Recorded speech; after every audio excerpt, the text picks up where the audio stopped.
신규 확진자가 6일째 10명 안팎을 이어가고 있습니다. 국내 환자에 대한 검사 결과 모두 코로나19 바이러스를 무력화할 중화 항체가 만들어진 것으로 확인됐습니다. 전문가와 함께 이야기 나눠보겠습니다. 김경우 서울백병원 가정의학과 교수 나오셨습니다. 어서 오십시오. 네, 안녕하세요. 안녕하세요. 오늘 추가 확진자 23일 0시 기준 통계 보니까 8명이 추가됐습니다. 지금 최근 며칠 10명 안팎의 신규 확진자 유지하고 있는데 어떻게 보면 어느 정도 안정적인 추세에 접어들었다 이렇게 봐도 될까요? 저희가 두 가지를 좀 더 살펴봐야 네. 될 것 같습니다. 지금 신규 확진자 수가 우리가 조용한 전파를 지금 잘 찾아내고 있는 것인가? 네. 저희가 2월 중순 신천지 대구교회 모임을 생각해 보면은 0명 확진자가 계속 나온 상태에서 갑자기 대폭발했거든요. 네. 네. 그리고 이번에 부산에서 부녀 확진자 사건 같은 경우에도 부산시 같은 경우에는 해외 입국자 빼고는 거의 한 달 넘게 확진자가 0명이었는데 네. 이 두 분 같은 경우에 4월 초부터 이미 감염이 됐을 가능성이 높은 분들인데 네. 그동안 이제 발견이 안 됐던 분 차원이 있겠고요. 예. 그다음에 두 번째로 좀 살펴볼 것은 신규 확진자의 특성이 어떤가? 네. 기존에 우리가 방역만 해서 관리하던 격리돼 있던 분들인가? 아니면 우리가 몰랐던 새로운 집단 감염에서 나온 한 분인가를 살펴봐야 되는데 이번에 그 대구에서 한 분을 보게 되면은 그 한 병원에 신규 입원하기 위해서 입원 전 검사를 한 거에서 확진 검사가 나온 거거든요. 네. 그래서 이분은 어떤 경로로 감염되셨는지 좀 살펴봐야 될 것 같습니다. 예. 그리고 지금 보면 당국의 발표에 따르면 총선이랑 사전투표와 관련한 감염 사례는 아직 나타나지 않고 있는데 네. 아직까지 2주가 지나지 않은 만큼, 잠복기가 다 지나지 않은 만큼 계속해서 좀 지켜봐야 할 부분이겠죠. 네, 그렇습니다. 저희 사전 투표는 지난 10일하고 11일에 열렸고 그다음에 총선은 15일 날 열렸는데요. 네. 지금 보게 되면은 보통 14일 후에 이제 증상이 발현되시는 분도 있지만 평균 한 5일 정도에 이제 증상이 발현되는 걸로 알려져는 네. 있는데요. 이번에 부산 부녀 확진자 같으신 경우에도 그 10일 날 이제 사전 투표에 참여하셨다고 하거든요. 네. 그래서 아직 그 10일 날 같은 투표소에 참여하셨던 분들 중에 확진자가 보고된 건 없는데 네. 글쎄 이제 증상이 없어서 이제 발견이 안 된 건지 진짜 이제 전파가 안 돼서 그런 건지 좀 살펴봐야 될 것 같고 만약에 좀 검토해서 필요하면은 그 사전 투표에 같이 참여하셨던 분들은 이제 능동 감시라든가 아니면 전수 검사를 해서 혹시 이렇게 된 건 없는지 네. 좀 한번 살펴보면 좋을 것 같고요.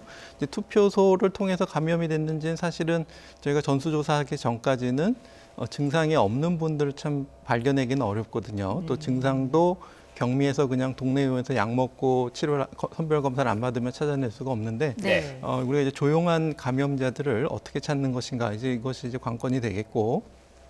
물론 우리가 다 찾아내지는 못한다고 하더라도 아무래도 확진자 수가 증가할수록 또 이제 감염자가 증가할수록 우리가 찾아낼 수 있는 확진자 수가 또 상대적으로 비례하는 거기 때문에 네. 앞으로 2주간의 경과를 좀 잘 살펴봐야 할 것 같습니다. 네, 앞으로 2주간의 경과를 좀 더 지켜봐야 될 것 같고요. 또 한 가지 이제 우려스러운 게 치명률입니다. 이제 전체 확진자 가운데 사망자의 비율이죠. 치명률이 이제 80세 이상 고령자 같은 경우에는 이제 20%를 넘어 있는 상황인데 지금 70세에서 79세, 70대도 지금 10%를 넘었거든요. 어떻게 보십니까? 네, 맞습니다. 이제 우리가 이제 감염 확진자가 되신 네. 다음에 이제 바로 사망하시는 건 아니고 이제 중증 환자 중에서 이제 중환자 치료를 이제 받으시다가 네. 최근에 사망하신 분도 거의 이제 한 달 넘게 투병하시다 이제 사망하신 경우가 많아서요. 네. 그래서 이제 폭증해서 이제 확진된 확진자 증가세랑 그다음에 사망자 증가세는 조금 이제 시간 차이가 있겠습니다. 그래서 지금도 중증에 계신 분들이 상당 거의 지금 중증 단계가 19분, 위중 단계가 33분으로 지금 통계가 나오고 있는데요. 네.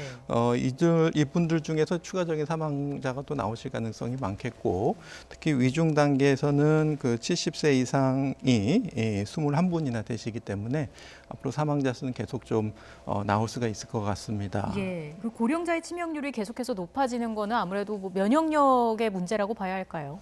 네, 여러 가지 이유가 있을 텐데요. 아무래도 네. 면역력도 약하실 수가 있겠고요. 또 가지고 계신 기저질환도 많으실 수가 있겠고, 또 아니면 조금 증상이 빨리 이렇게 막 열이 나고 기침이 나고 이런 게 아니라 좀 애매모호하게 증상이 나타나신 분들은 좀 늦게 발견되신다든지, 네. 예, 그래서 조금 늦게 치료가 되는 다양한 요인들이 있어서 또 좀 중증 환자, 고령자에서 이제 중환자 또 사망률이 높아지는 것으로 좀 보이고 있습니다. 네.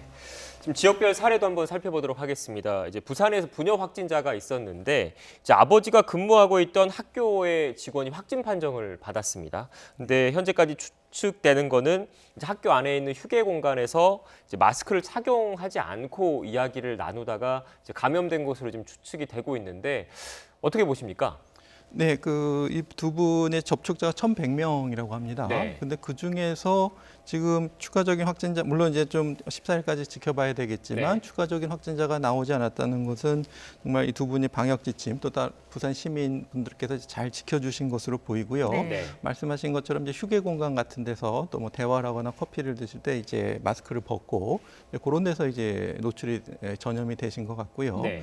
이제 같은 직장 동료라고 알려져 있는데 이제 그분의 또 이제 어떤 지인, 가족이라든지 또 식사를 같이 하셨던 어떤 가까운 분들이 있다면 그분들도 이제 좀 감염됐을 가능성이 많은데 네. 우리가 이제 바이러스에 노출되고 바이러스를 전염시킬 수 있는 정도의 바이러스가 배출되기까지는 우리가 어느 정도 잠재기가 있거든요. 네. 그래서 우리 잠재기 기간에는 전염력이 없는데 우리가 접촉자를 얼만큼 빨리 차단해서 바이러스를 배출하기 전에 이분들을 격리하느냐 이것이 방역에서 가장 중요한 원칙이 되겠습니다. 네. 예, 그 3차 감염자인 환경미화원 역시 확진 판정을 받을 때까지 무증상으로 일상생활을 했다고 하는데 이 경우에도 역시나 그 잠재기를 좀 봐야겠죠. 그렇습니다. 이제 무증상이라고 했던 거는 이제 잠재기여서 증상이 없으셨을 예. 수도 있고 이제 우리가 바이러스를 배출할 능력이 충분히 되셨는데 이제 증상이 뭐 기침이나 열이 없이 바이러스를 배출하는 무증상 감염을 일으켰을 수도 있고요.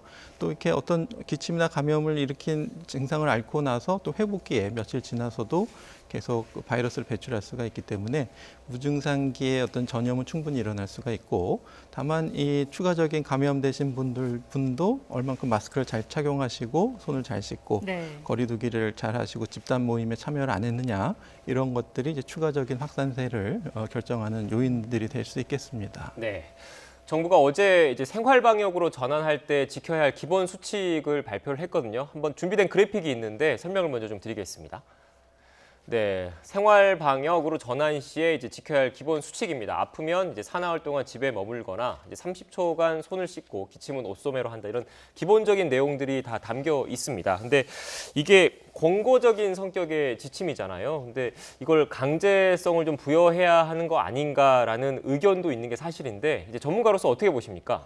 네, 어느 정도 이제 강제성을 적용할 필요는 있겠습니다. 네. 다만 그것을 이제 각 지자체별로 그 상황에 맞춰서 어느 정도 이제 적용할 것인가. 네. 그러려면 조금 더 구체적인 지표나 어떤 그런 기준이 있어야 될 텐데요. 네. 그래서 그런 것들은 지자체 사정에 맞춰서 지표를 적용해서 이런 것들을 어떤 단속하는 행정명령을 내릴 수 있는 근거가 된다든지 그래서 그것은 아마 이제 지자체별로 각 지역 상황에 맞춰서 강제성의 정도를 적용해야 될 것으로 보이고요. 네. 중앙방역당국에서 일괄적으로 이렇게 내리기는 어렵고 강제성을 정해주기는 어려울 것 같고요.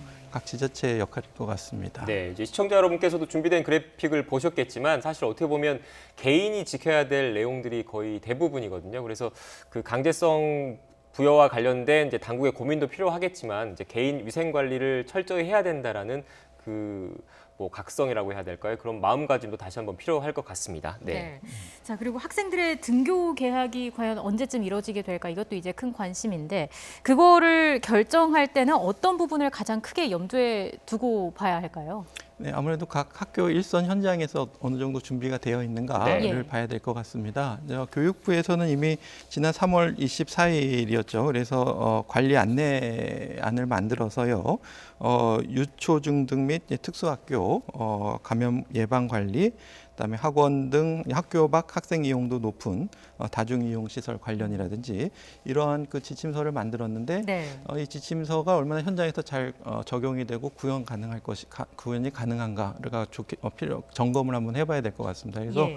지침은 있는데 학교 현장에서 현실적으로 이걸 좀 적용하기 어렵다 이렇게 되면은 무리한 계약을 해서는 좀 안 될 것 같고요. 네. 특히 이제 학교 같은 경우에는 이런 그 감염병이 발생하기 굉장히 그 취약한 환경이라고 할 수가 있겠는데 네. 통계를 보게 되면은 그 학생 법정 감염병 발생 현황만 보게 되면 최근 들어서 계속 증가세가 보이고 있거든요. 그래서 2016년에 뭐 13만 건, 18만 건, 그다음에 2018년도에는 19만 7천 건 가까이 접종 감염병이 발생한 것으로 보이고 네. 특히 이제 이번 코로나19와 비슷한 어떤 비말 감염이나 직접 접촉으로 전염되는 수두 같은 경우에는 지금 보게 되면 2015년도에 4만 6천 건, 그다음에 16년도에 5만 4천 건, 네. 17년도에 8만 교수님, 건. 잠시만요. 이렇게. 네.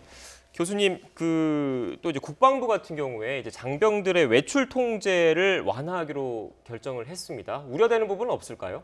네, 국방부에서는 아마 그 좀 안전 지역으로 간주되는 네. 지역, 그러니까 7일 이내 확진자가 없는 지역으로 허락을 하고 또 이제 예방 준수 사항을 또 이제 좀 철저히 교육하고 또 이제 반드시 발열 검사해서 필요한 경우에 예방적 격리, 관찰 조치 등을 이제 네. 병행할 예정이라고 했지요. 그래서 아마 이렇게 좀 철저히 준비하면 큰 문제는 없을 것 같습니다만은 네. 우리가 이제 확진자가 없다고 해서 이제 안전 지역이라고 사실 보긴 조금 어려울 수도 있겠고요. 네. 항상 지역에 관계없이 조심해야 될 것 같고, 그다음에 이제 유증상자 중심으로 이제 검사를 할 수가 있는데 사실은 이제 코로나19가 이제 무증상에서도 감염 가능성이 있기 때문에 네. 좀 무증상자까지 좀 확대해서 집합 검사 같은 걸 통해서 좀 철저하게 선별하는 노력들도 좀 보완돼야 되지 않을까 싶습니다. 네, 다양한 노력이 병행돼야 할 것 같습니다. 좀 항체와 관련해서 질문을 드리고 싶은데 질병관리본부에 따르면 국내 코로나19 감염 환자 25명을 대상으로 분석을 했는데 네. 그 시험을 한 결과 중화 항체가 만들어진 걸로 확인이 됐다고 합니다. 일단 그 개념 정리부터 좀 해야 될 것 같아요. 중화 항체라는 게 정확히 뭐죠? 한마디로 말씀드리면 바이러스를 무력화시킨 항체라고 보시면 되겠습니다. 네. 그래서 바이러스 감염력을 떨어뜨리는 역할을 하게 되는데 바이러스에 노출됐을 때 우리가 이제 면역 반응 여러 가지 면역 반응이 있는데 네. 그 중에서 중화 항체가 형성이 돼서 바이러스 면역력을 떨어뜨리고 우리가 회복하는 그런 중요한 면역 기전이 되겠고요. 네. 뭐 그 밖에도 이제 중화 항체 이외에도 다른 항체로는 우리가 면역 글로불린 뭐 M이나 G라 그래서 우리가 다시 이 항원이 왔을 때 항원을 인지해서 우리 면역 반응을 일으킬 수 있도록 유도하는 항체들도 있는데요. 네. 이런 그 중화 항체가 있는 경우에는 충분히 우리가 바이러스 감염력을 떨어뜨릴 수 있다 이렇게 볼 수 있겠습니다. 이게 일반적인 바이러스와 다른 좀 특이한 그런 성질인 거죠? 모든 바이러스에 대해서 저희가 이제 뭐 예방 접종이든 예. 감염이 돼서 자연 면역력이 생기든 각 바이러스별로 특이한 네. 중화 항체가 생성이 됩니다. 그래서 네. 우리가 뭐 예방 접종의 효과를 볼 때도 예방 접종을 맞고 나서 그 예를 들어서 뭐 그 바이러스에 대한 특이의 중화 항체가 어느 정도 생성됐는가를 봐서 또 우리가 그 예방 접종의 효과를 또 평가하기도 해서 네. 바이러스별로 다 특이한 중화 항체가 존재한다고 보시면 되겠습니다. 네. 그리고 또 하나 지금 질문을 드리고 싶은 게 이제 우리 보건당국도 그런 경고를 하긴 했는데 미국의 보건당국, 방역당국에서 올 겨울에 또다시 유행할 수 있다. 특히 이제 겨울 되면 뭐 독감이라든지 이런 것들은 면역력이 좀 약해진 측면이 있지 않습니까? 그래서 더 위험할 것이다라는 경고를 내놓고 있는데 어떻게 보십니까? 네, 뭐 충분히 가능성이 있고요. 네. 특히 이제 저희가 겨울쯤 되면은 또 이제 방심을 한다든지 또 네. 그 난방구를 돌면서 바이러스의 어떤 돌연 변이가 생기거나 또 전염이 잘 되고 치명력이 더 위험할 수 있는 바이러스들이 다시 올 수가 있거든요. 네. 그래서 그럴 때 우리가 기존에 항체가 있던 분들도 다시 재감염이 충분히 일어날 수가 있고 네. 또 이제 아무래도 겨울철에는 다양한 호흡기 감염, 특히 이제 인플루엔자라고 불리는 독감이 또 굉장히 폭발적으로 증가하는 시기인데요. 네. 네. 우리가 예방 접종을 하긴 하지만 예방 접종을 맞아도 일부는 계속 독감에 걸리시는 분들도 있기 때문에 예. 열이 나고 이렇게 호흡기 증상으로 병원으로 오시게 되면은 병원에서 이게 코로나인지 인플루엔자인지 구별하기가 어렵고 네. 기존에 우리가 인플루엔자는 의료진도 예방 접종을 맞고 또 이제 치료약 타미플루가 있기 때문에 그 검사도 바로 할 수가 있고 그래서 신속 검사와 치료약과 예방 접종이 있어서 폭발적인 증가가 있어도 대비를 했는데 네. 코로나랑 같이 겹쳐서 오게 되면은 이 발열과 호흡기 증상 환자를 구분해서 진료하는 게 굉장히 또 어려울 수가 있겠습니다. 네. 그래서 이제 또 더 치명률이 높고 더 전염력이 높은 바이러스가 돼서 돌아올 가능성, 다른 호흡기 감염과의 같은 유행이 겹치는 가능성 이런 것들이 더 관리를 어렵게 할 가능성이 있겠습니다. 네. 마지막으로 하나만 더 질문 드리겠습니다. 이제 코로나19 바이러스가 이제 밀폐된 공간에서 밀접한 접촉이 이루어졌을 때 많이 걸린다. 그런 점이 이제 우려스러운 부분인데 이제 조금 있으면 또 여름철 다가오지 않습니까? 여름철에서는 이제 실내에서 에어컨 틀어놓고 창문 닫아놓는 경우가 많은데 이런 환경 자체, 그러니까 밀폐된 공간, 밀폐된 환경 자체가 또 코로나19의 전파, 감염과 관련해서 또 그 좋은 환경을 만들어준 것 아니냐라는 걱정도 있는 게 사실이거든요. 어떻게 보십니까? 맞습니다. 뭐 온도에 따라서 바이러스는 다 생존할 수가 있는데 네. 특히 이제 서늘한 환경은 신선하게 바이러스가 더 오래 생존할 수 있는 환경이 되겠고요. 네. 말씀하신 것처럼 밀폐된 환경 같은 경우에는 환기도 안 되고 거기다 이제 에어컨 바람까지 하게 되면 우리 비말이 더 멀리까지 이렇게 퍼져나갈 수도 있겠습니다. 그래서 에어컨 바람의 영향이라든지 또 여름엔 아무래도 자외선 지수가 높아지기 때문에 이제 자연광에 의한 어느 정도 살균 효과를 기대할 수 있지만 이렇게 밀폐되고 태양이 차단된 환경은 오히려 또 이제 바이러스가 겨울같이 이제 잘 번식할 수 있는 그런 환경이 될 수가 있기 때문에 여름철이라고 해도 밀폐된 실내 환경은 감염 위험성이 매우 높겠습니다. 네, 알겠습니다. 수시로 환기가 필요해 보입니다. 네, 지금까지 김경우 서울 백병원 가정의학과 교수와 함께 이야기 나눠봤습니다. 오늘 말씀 고맙습니다. 고맙습니다. 네, 감사합니다.